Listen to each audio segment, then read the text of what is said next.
Welcome to Samba Samba. Enjoy the video. You start by confirming you have the needed permissions and by opening Word now. Once open, go directly to File then Account. That's where Updates live, and note the current version under Product Information so you can verify progress later. While here, make sure your device is connected to the internet and save any open documents. Word may restart.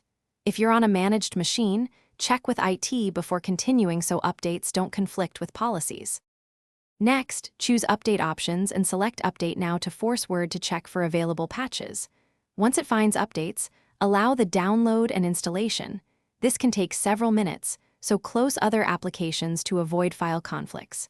If prompted, accept license or sign in so Microsoft 365 can validate your account.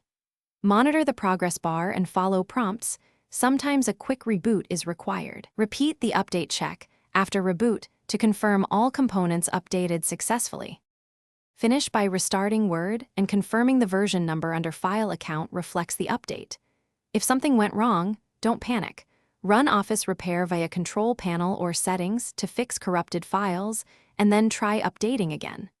Make sure you have sufficient disk space and a stable network, and temporarily disable antivirus only if it's blocking the installer. If managed by IT, open a support ticket with details and error messages so they can apply policy-level fixes or approvals as necessary. Thanks for watching. Consider subscribing if we helped you.